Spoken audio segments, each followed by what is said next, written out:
peperangan untuk melawan nafsu. Lalu sebab itu ketika mana kita berada pada Syawal, kita hendaklah pada waktu itu melawan nafsu dengan mencontohi akan sunnah-sunnah Nabi sallallahu alaihi wasallam. Sebab itu tajuk kita adalah sunnah-sunnah raya, dan dah tak lama Ahad, Isnin, Selasa, Rabu, tinggal hanya 4 hari sahaja lagi. Rabu malam Khamis, kalaulah anak bulan kelihatan pada Selasa malam Rabu, kita akan masuk kepada Syawal yang pertama. Lalu apakah amalan-amalan yang patut diperbanyakkan pada Syawal? Ketika mana baginda Nabi sallallahu alaihi wasallam tiba di Madinah, waktu itu penduduk Madinah memang dah ada 2 hari yang mereka rayakan, yang mereka raikan. Maka baginda Nabi sallallahu alaihi wasallam bertanya kepada mereka, apakah 2 hari yang kamu raikan ini? Apakah hari ini? Maka penduduk Madinah pada waktu itu berkata kepada Nabi sallallahu alaihi wasallam, wahai Rasulullah, ini adalah hari yang kami bergembira padanya. 2 hari yang memang penduduk Madinah dah rayakan, dah raikan sebelum daripada kedatangan Islam lagi. Maka Nabi SAW bersabda, sesungguhnya Allah telah menggantikan, innallaha qad abdalakum, sesungguhnya Allah telah menggantikan 2 perayaan kamu dengan 2 hari raya yang lebih baik. Yaumul Adha, itulah hari raya Idul Adha 10 Zulhijjah, wa Yaumul Fitr, dan juga hari raya Idul Fitr 1 Syawal. Hadis riwayat Abu Daud. Sebab itu kedua hari raya ini disunnahkan untuk bergembira, disunnahkan untuk meraya dan meraikannya. Sampaikan kalau ada orang yang nak berpuasa padanya, puasanya tak sah, haram berpuasa. Antara 5 hari yang haram berpuasa menurut kesepakatan para ulama fiqh berdasarkan hadis Nabi SAW ada 5 hari. Itulah 2 hari raya, 1 Syawal haram berpuasa. Bahkan kalau puasa bukan tak sah, mendapat dosa. Dua-dua, puasa pun tak sah dan mendapat dosa. Yang kedua adalah Idul Adha 10 Zulhijjah, dan baki lagi 3 hari adalah hari-hari tasyrik 11, 12 dan 13 daripada bulan Zulhijjah. Lalu ianya adalah hari yang disunnahkan untuk kita meraikannya, merayakannya, kerana itu adalah kurniaan Allah Subhanahu wa taala. Lalu apakah amalan-amalan yang patut diperbuat bila masuknya Syawal? Kata para ulama, antaranya yang pertama adalah menghidupkan malam dia. Malam pertama Syawal itu patut dihidupkan. Bahkan kalaulah kita dengar khutbah Jumaat, kalau di Selangor baru-baru ini banyak menceritakan tentang malam raya, tentang malam raya kalaulah tajuk khutbah Jumaat baru ini. Lalu dalam hadis riwayat Imam Ad-Darqutni, sabda Nabi SAW menceritakan tentang amalan pertama yang kita patut buat pada malam raya. Sabda Nabi SAW, man ahya lailatal Eid, barang siapa menghidupkan malam kedua raya dengan ibadah, lam yamut qalbuhu, tidak akan mati hati-hatinya pada hari ketika mana matinya hari-hari manusia. Matinya hati-hati manusia, iaitu di padang mahsyar. Lalu daripada sini para ulama menyebut patut menghidupkan amalan ibadah pada malam-malam raya. Sebab itu kita nampak orang-orang dahulu menghidupkan malam raya dengan takbir sampai ke pagi. Satu takbir itu memang ada dalilnya. Kalau kita tengok dalam surah Al-Baqarah pada ayat 186, firman Allah, bila dah habis berpuasa, walitukmilul iddah, dan hendaklah kamu menyempurnakan tempoh berpuasa, sama ada 29 hari ataupun 30 hari.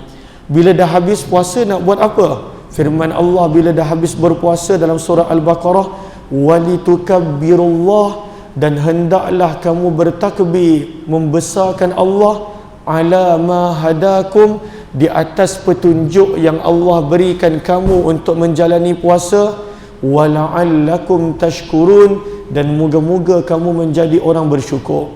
Lalu sebab itu orang-orang dahulu mereka gabungkan antara perintah bertakbir ketika mana selepas habis berpuasa, dan juga perintah untuk menghidupkan malam raya. Sebab itu orang dulu dia bertakbir sampai subuh.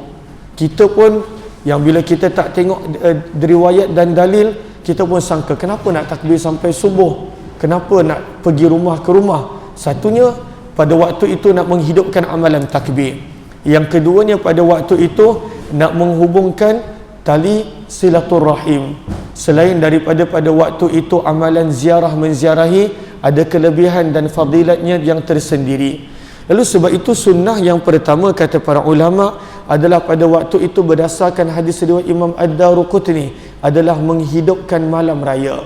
Bahkan kita nampak dalam salah satu hadis yang dibaca pada khutbah Jumaat baru ini, bagaimana disebutkan akan ada pada satu malam yang mana Allah ampunkan dosa-dosa. Maka para sahabat bertanya, wahai Rasulullah, adakah itu malam Al-Qadar, malam Lailatul Qadar? Sabda Nabi SAW, bukan, tetapi itu adalah malam raya, kerana Allah nak memberi pahala kepada orang yang dah selesai melakukan tugas dia. Lalu manusia dah buat benda yang wajib, puasa 30 hari, 29 hari, maka Allah nak balas dalam bentuk pengampunan dan ganjaran pada malam raya. Sebab itu sunnah yang pertama adalah pada waktu itu menghidupkan malam raya. Sama ada dengan takbir, tapi kita berada pada tempat PKP, maka kita takbirlah dengan isi rumah kita ataupun dengan keluarga kita, ataupun hidupkan malam raya dengan sesuatu amal ibadah, berdoa, berzikir, menghidupkan malam, membaca Al-Quran, kerana ianya adalah tempoh waktu yang digalakkan untuk beribadah. Itu perkara yang pertama. Perkara yang kedua, bila masuknya 1 Syawal, maka pada waktu itu kewajipan zakat fitrah semakin kuat. Zakat fitrah ianya bergantung kepada dua keadaan. Siapakah yang perlu bayar zakat fitrah? Sebab kewajipan zakat fitrah ada dua. Apabila seseorang itu bertemu dengan Ramadan, dan apabila orang itu bertemu dengan Syawal. Itu dua sebab dia. Sebab itu kalau ada orang yang bertemu dengan Ramadan tetapi dia tak sempat bertemu dengan Syawal, zakat fitrah tak wajib. Zakat fitrah tidak wajib.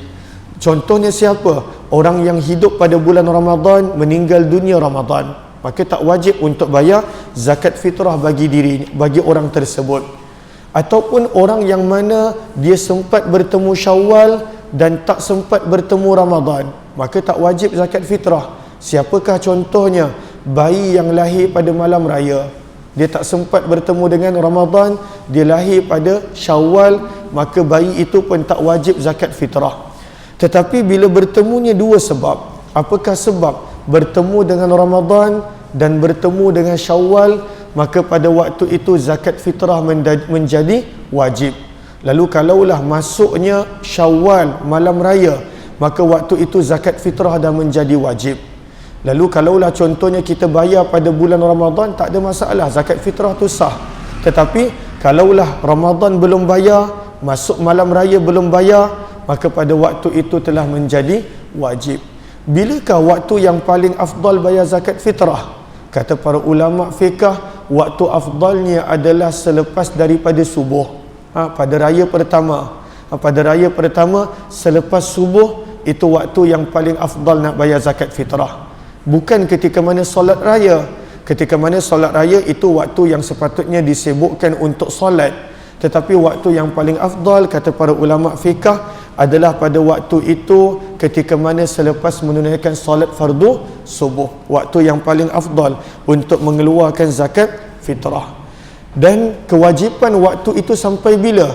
Sampailah imam mengangkat takbiratul ihram. Maka pada waktu itu waktu yang mana wajib bayar.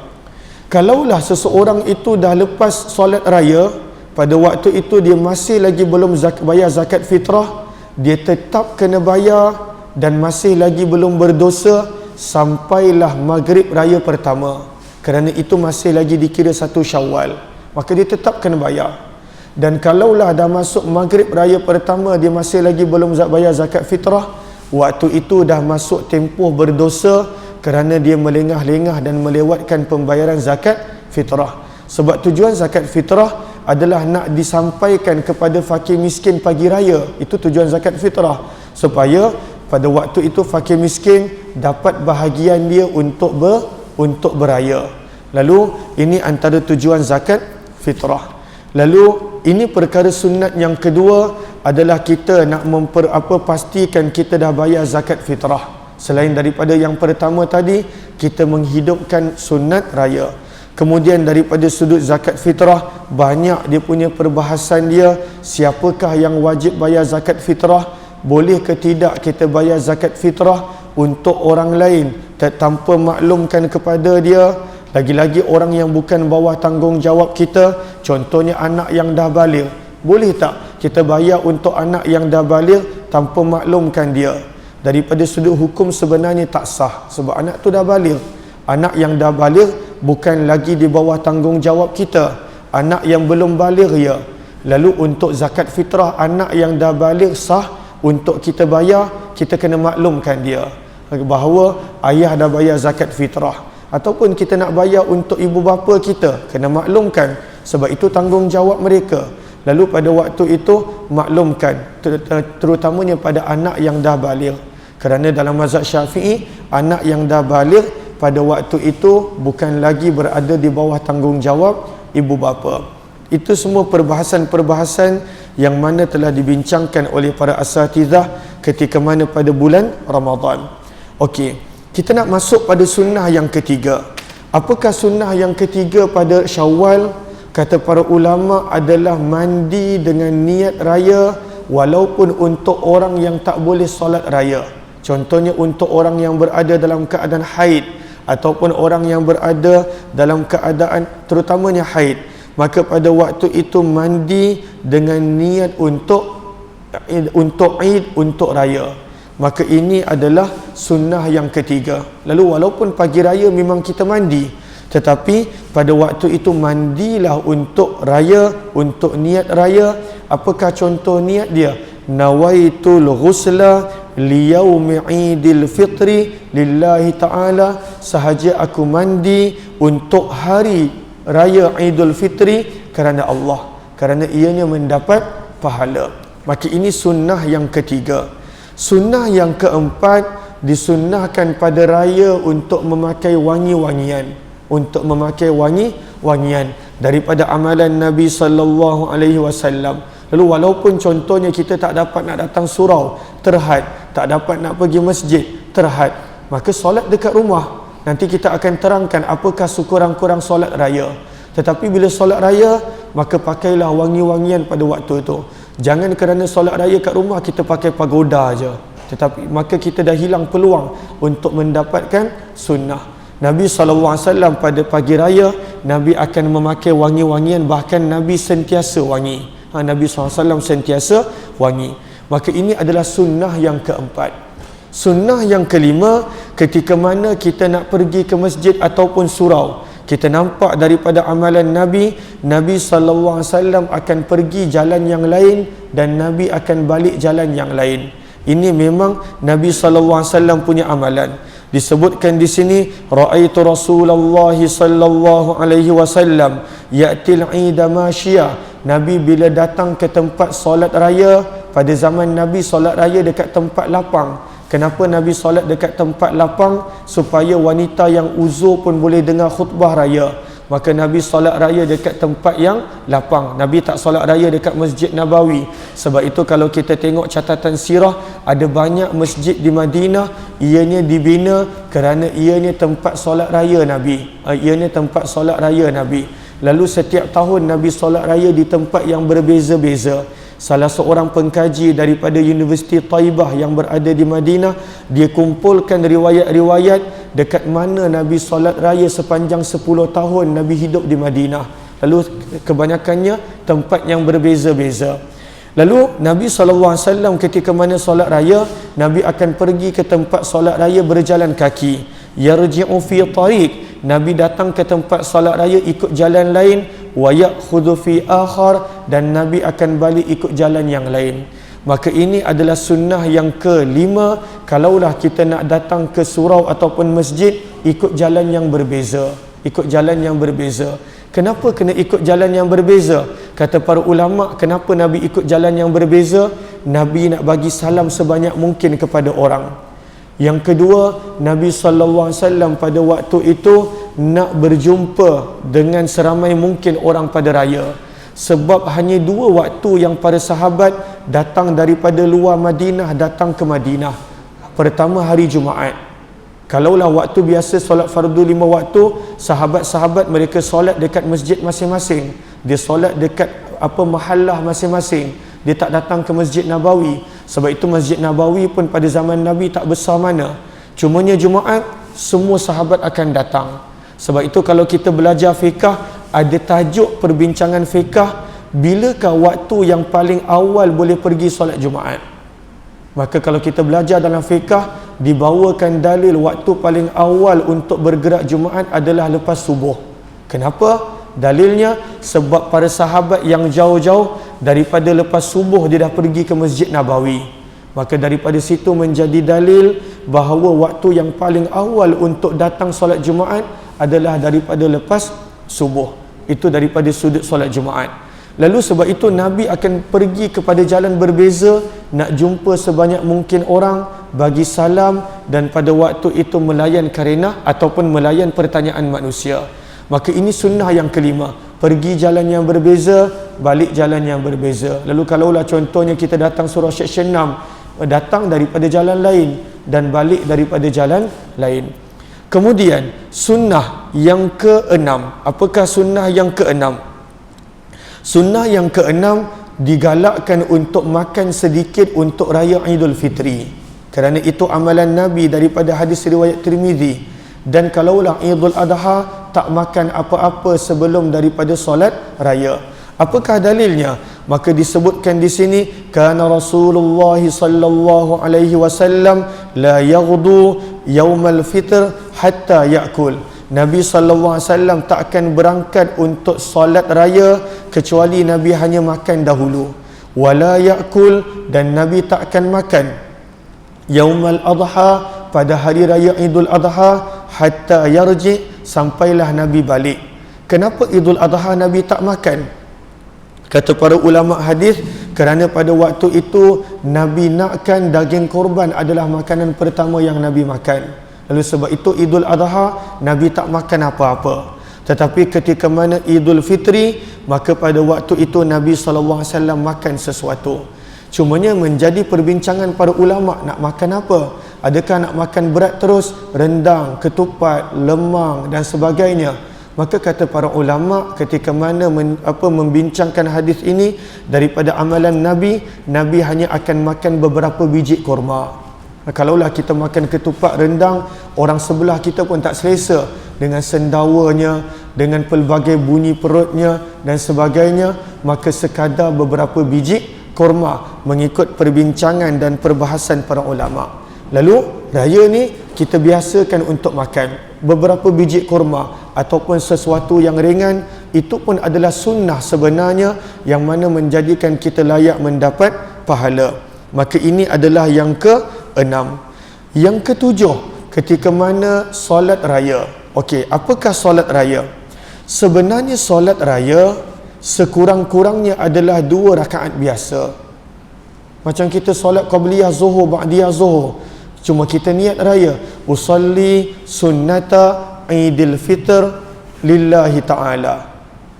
Kalaulah imam, niat imam. Kalaulah makmum, niat makmum. Kalaulah solat bersendirian, tak payah tambah apa-apa. Lalu sebab itu ianya adalah sunat muakkad. Lagi-lagi waktu PKP ni terhad kehadiran.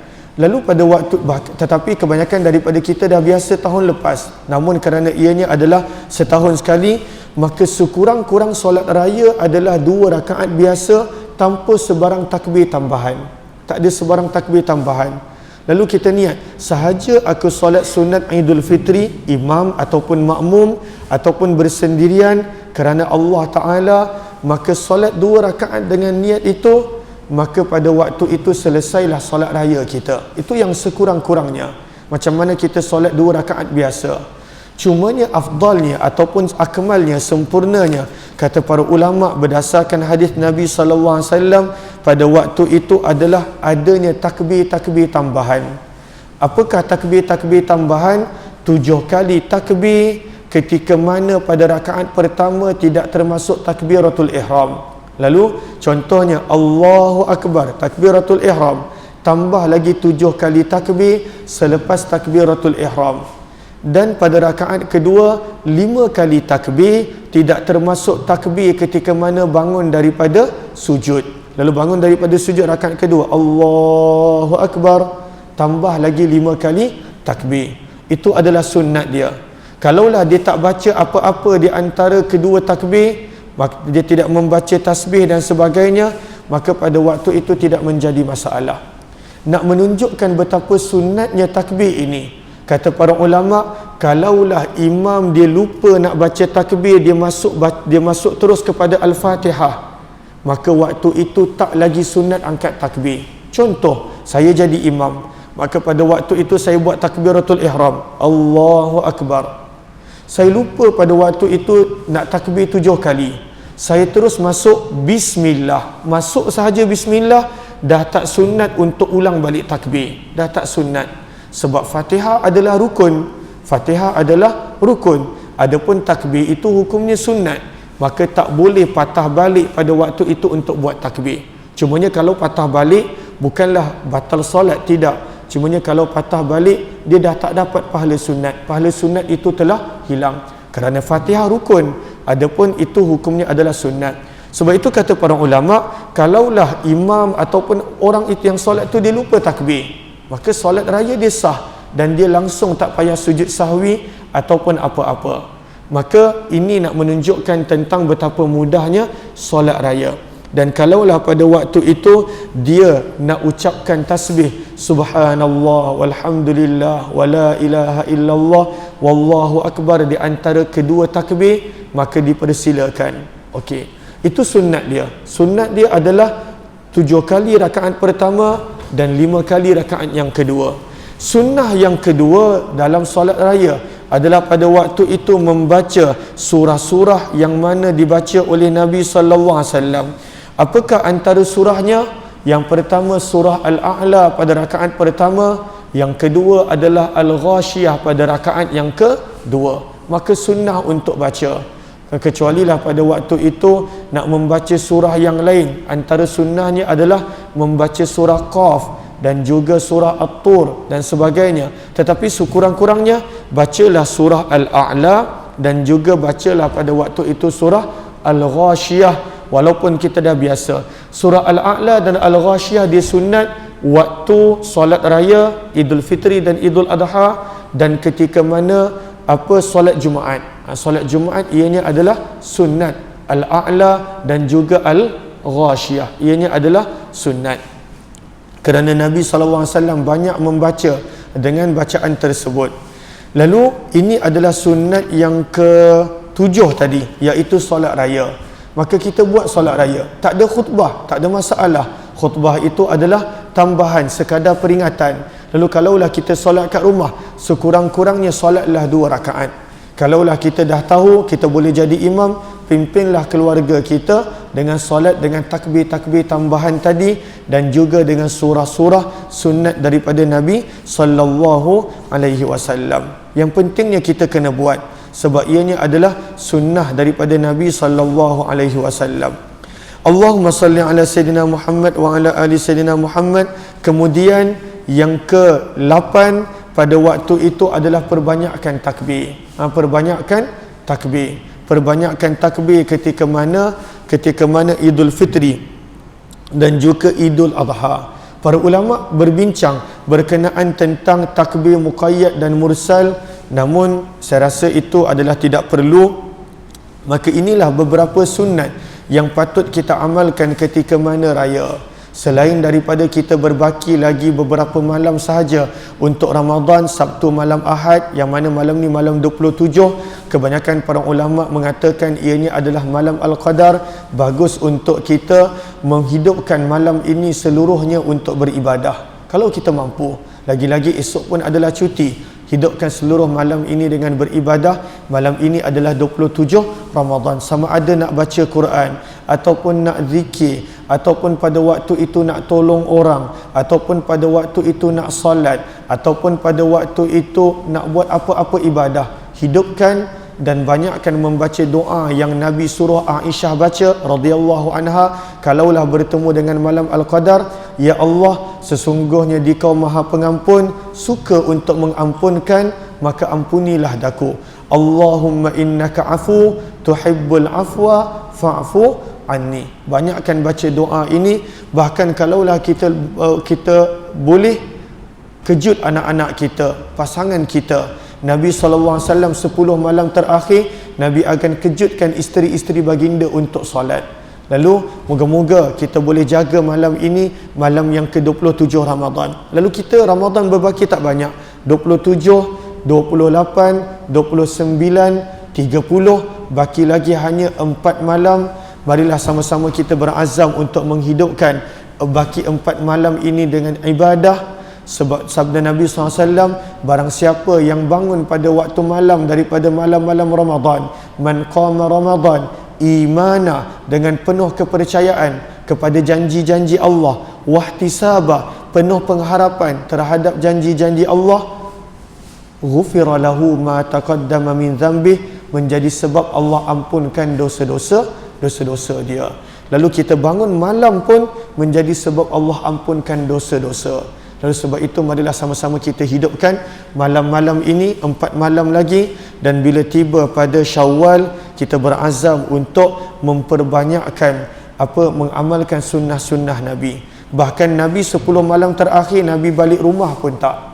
Kalau kita baca, itulah maksud i'tikaf Nabi. I'tikaf Nabi balik rumah pun tidak. Sebab itu dalam mazhab Imam Abu Hanifah, berdasarkan perbuatan Nabi, bila sebut sahaja i'tikaf bererti mesti 24 jam.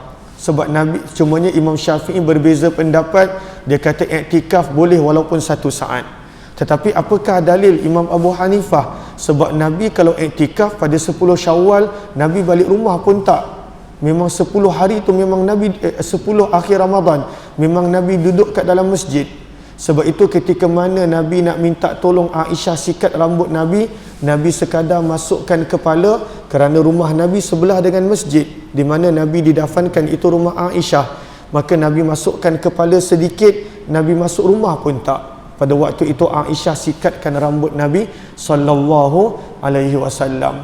Lalu Nabi 10 hari terakhir Ramadan Nabi balik pun tidak. Sebab itu kalaulah kita tengok kepada sahabat-sahabat kita yang mengikut mazhab Imam Abu Hanifah, kebanyakannya macam contoh di Australia, ataupun contohnya di UK, di Amerika, ataupun sebagainya, dia 10 hari terakhir Ramadan dia ada langsir-langsir dia. Kalau kita pergi masjid dia ada buat langsir-langsir. Lalu siapa yang nak iktikaf 10 hari langsung tak keluar masjid, maka itu tempat dia. Sebab di sisi mazhab Imam Abu Hanifah tak ada iktikaf kurang daripada 24 jam. Dia mesti 24 jam. Berdasarkan perbuatan Nabi bila iktikaf, Nabi langsung tak ke mana-mana sepanjang tempoh 10 hari tersebut. Dan waktu Nabi wafat Ramadan yang terakhir, Nabi iktikaf selama 20 hari. 20 hari Nabi SAW iktikaf pada bulan Ramadan. Lalu kita nak buat macam Nabi, kita tak mampu. Bahkan kita nak iktikaf pun tak boleh, SOP tak benarkan. Tetapi sekurang-kurangnya kita tunjukkan kesungguhan dengan kita menghidupkan malam-malam berbaki daripada Ramadan. Moga-moga Allah pertemukan kita dengan malam Al-Qadar. Moga-moga menjadi asbab pengampunan dosa buat setiap daripada kita, dan moga-moga menjadi sebab Allah redha dengan kita. Amin ya rabbal alamin. Moga-moga adanya sedikit sebanyak manfaat daripada perkongsian pada tengah hari ini. Terima kasih kepada sahabat-sahabat yang meluangkan masa bersama. Wabillahi taufiq wal hidayah. Assalamualaikum warahmatullahi wabarakatuh.